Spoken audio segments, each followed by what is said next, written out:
Let's be very clear about something. The world you see, it's not the real world. It operates on a hidden set of rules, and it's flawed, imperfect, and frankly dangerous. But for the few who actually understand its nature, it's a game that can be won. And what we have here is the strategy guide, written by one of history's most brilliant and ruthless strategists, Chanakya. So let's start with the first unbreakable rule of this game. The fundamental truth you have to accept before you can even begin to play. No one is perfect. You have to stop thinking of these as tragedies. They aren't. They are the fixed parameters of the system. Every family has a weakness, a crack. Every single person is a biological machine that will eventually break down. And every emotion, especially happiness, is just temporary. You need to see these not as problems, but as the terrain of the battlefield. So that's the real question, isn't it? In a system that's literally designed with flaws, where everyone is temporary and everyone eventually loses, how do you win? Well, the answer is you stop chasing perfection. Instead, you master the art of navigating imperfection. Okay, let's get into the first principle. It all starts with observation. You have to understand, this world is a performance. Everyone is playing a part, but every actor, no matter how good, has a tell. People are constantly broadcasting who they really are. You just need to learn the code. So how do you read them? Simple. You ignore the mask they wear and you watch their hands. A person's true identity isn't what they say they are. It's a constant stream of data broadcast by their behavior. Their actions tell you what they're capable of. Their words reveal where they come from. And how they treat people with no power, well, that reveals their core programming. To a trained eye, everyone is an open book, just waiting to be read. And this skill is crucial for threat assessment. You see, a snake is dangerous, sure, but it's a creature of instinct. It's predictable. It bites to survive. A wicked person, on the other hand, operates on malice. Their actions are intentional, systematic, and often they do harm just for the sake of it. They're a corrupted system, far more volatile, and because of that, far more dangerous. And then you've got the fool. They aren't an active threat, but they are a constant drain on your resources. They're like a hidden thorn in your side. You don't always see it, but it's always there, causing low-level damage. The wise, though, they have an internal strength. For them, forgiveness isn't weakness. Oh no. It's a strategic move to conserve energy and not get bogged down by someone else's incompetence. This all leads to what we can call the illusion of value. See, the world is obsessed with all the wrong metrics. Looks, status, it's all a mirage. A beautiful flower with no scent, it's a failed design. It looks nice, but it's useless. Real value, strategic value, lies in function, in character, a powerful voice, knowledge. These are the things that actually give you leverage. So here's the absolute key. True strength isn't about external force. It's an internal fortress. It's a code of conduct.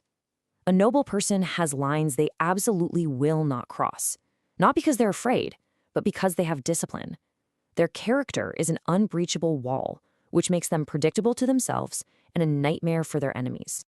All right, so understanding the code is step one. Now we move to step two, action. This is the tactical manual. This is how you build your defenses, position your assets, and more importantly, how you choose which battles are actually worth your time. Let's start with a long-term strategy, creating an ally. A child isn't just a child. They're a potential asset, and the process has 3 clear phases. For the first 5 years, you use love to build a foundation of loyalty.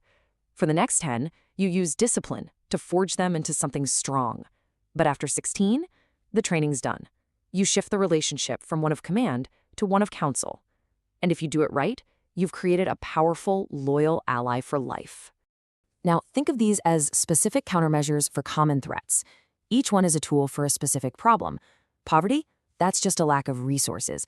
The counter is hard, systematic work. Negativity? That's a psychological attack. The counter is an internal shield, call it prayer or meditation. Conflict? It's a waste of energy. The counter is strategic silence. And fear? Fear is just a lack of information. The counter is awareness. Turn on the lights. And never, ever underestimate the power of a single, high-value asset. It's not about having numbers on your side. 100 useless soldiers are still useless. One elite operative can change the entire course of a war. In the same way, one exceptional child can elevate the status and security of an entire family. It's always quality over quantity. Always. And you have to know when to walk away, when to abandon the field. If the battle is unwinnable, whether it's a natural disaster, a superior enemy, a lack of resources, or just being surrounded by fools, you withdraw. This isn't being a coward. This is the highest form of strategic intelligence. A dead general can't win the next war. Survival is the precondition for every future victory. And now we come to the final, most advanced lesson. It's a paradox, really. The idea that any strength, any advantage, if you take it to its extreme, becomes a fatal weakness. It is the poison of excess. I want you to burn this into your mind. This isn't an opinion. It's a universal law, like gravity. Anything you have too much of becomes a vulnerability, a single point of catastrophic failure. Need proof? Let's look at the case studies. Case study 1, Sita. Her legendary beauty was supposed to be her greatest asset, right? But in excess, it became a beacon, a signal that attracted a powerful predator. It became a liability that was so big it canceled out all her other defenses. And in the end, it got her captured. Case study 2, Ravana. His incredible pride gave him the confidence to build an empire, to challenge the gods themselves. But in excess, it curdled into arrogance. It made him blind to his opponent's strengths and deaf to any good advice. That refusal to see reality for what it was, that was his fatal error. And for our final case study, King Bali. His generosity was his defining trait. It was a source of his power and his reputation. But in excess, it created a predictable pattern, a weakness in his defenses that his enemies could study, predict, and ultimately exploit to take everything from him. His greatest virtue was turned into a weapon and used against him. Which brings us to the final, chilling question. If your beauty, your pride, even your generosity can be twisted into a fatal flaw, then what is true strength? It's not one single quality. It's balance. It is the discipline to know your limits, the wisdom to never let any one part of your system grow so large that it destabilizes everything else. And that is the final hidden rule of this flawed game. Your greatest strength, left unchecked, will be the cause of your own downfall. If you found this strategic analysis valuable, reinforce the channel. We will be back with more lessons on the hidden mechanics of this world.